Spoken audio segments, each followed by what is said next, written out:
money in the bank. All right, what's up guys? I'm excited because today we are gonna tell you how to save some serious money. Whether you're looking to save up and travel like ourselves, or if you're just trying to get out of debt, our 5 tips on saving are gonna help you huge. And they helped us achieve some serious goals over the last 3 years. Jess and I met back in the day working for the same corporation, and we were miserable. We worked so many hours, like anything from 45 to 70 plus hours a week. We barely made any money, so you couldn't save anything, and we were just overall miserable. So in 2018, we decided screw it, and we quit our jobs and basically decided we were going to achieve our dreams of traveling. So over the course of 6 months, we were able to save $15,000 and $18,000 individually. And that was working service industry jobs at only 30 to 35 hours a week. You don't have to have a fancy office job or, anything like that. You can just work a very normal job and still save so much money.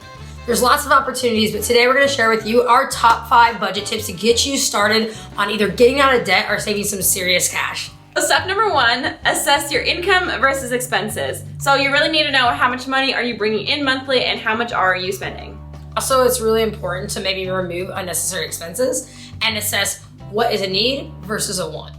Unnecessary expenses, as in stuff like Hulu, Netflix, BoxyCharm box you're getting every month. It's gonna vary for everybody, and it depends on how heavy you wanna save or how little money you have coming in. But everyone's different and you gotta make those decisions. But I urge you to get uncomfortable because you're not gonna save any more money if you keep doing the same thing. Our tip number 2 is one of my most important ones, and that is to create 3 separate bank accounts. So as soon as you get paid, you're gonna take your paycheck and you're gonna divide it into all your separate accounts. So spending, savings, and then bill pay. That way you can actually see how much money you're able to spend, and then you can also feel secure knowing that you have money in a savings account or enough money to pay your bills at the end of the month, especially if you're not good at budgeting. This is important because we're all humans and we make mistakes, and when you're looking at your account and you're seeing a couple $1,000s in there, you're thinking like, great, I should go to dinner. But when in reality, you're forgetting that you haven't paid this bill, that bill, haven't put anything to savings, and pretty soon you find that you don't even have enough money.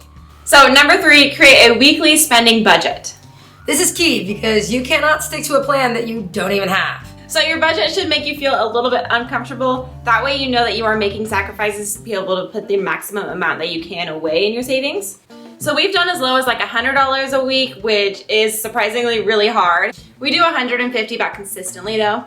And that includes gas and food. Some of you guys might want to include that in your at the beginning of the month bill budget, whatever works for you guys.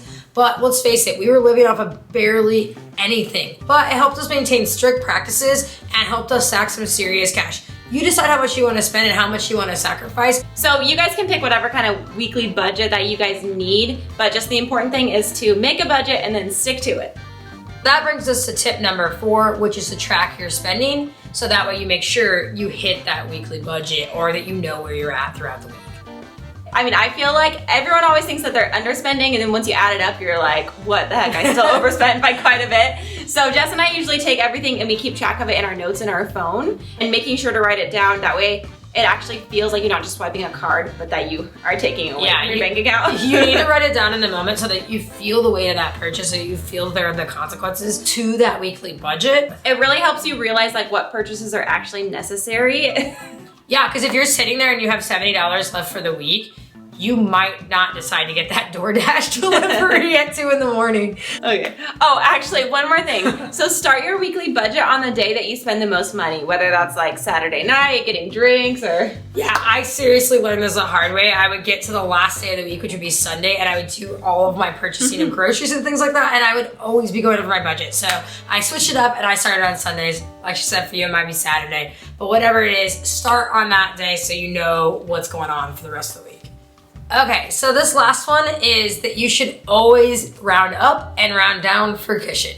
So what we mean is when you're initially assessing your income, you should round down to the extreme on your income and all your incoming money. Meaning, like if you don't have a fixed income, you should take the last 4 weeks of your income, take the lowest amount, and then knock it down even more. And that's what you should plan on making so you always have extra cash. So you also want to make sure that you're rounding up on your everyday expenses. So say you're spending $4.50 on a coffee, you want to round up to 5 and you want to write that down when you're tracking it. That way there's always extra cash. So you're gonna round down on what you expect to bring in, and you're gonna round up on what you plan to put out. This applies for your electric bill too. Let's say the highest one you've ever gotten is 116 bucks. I'm gonna plan for like 125 or $150 for electric bill every single month, even in summer, because that extra cash really adds up. And overspending is something that you do a lot more than underspending, so that money will help you in the long run. So by using these 5 budget tips, we were able to travel to 15 countries within 6 months. And it's just crazy what you can do. And for us, it all started with these basic budget tips. So whatever it is, whether you want to get out of debt or achieve your dreams, start with these 5 budget tips. And if you enjoyed this video and it helped you out, then please like it below. And if you guys haven't already, make sure to hit that subscribe button. And we'll see you next week. Money in the bank.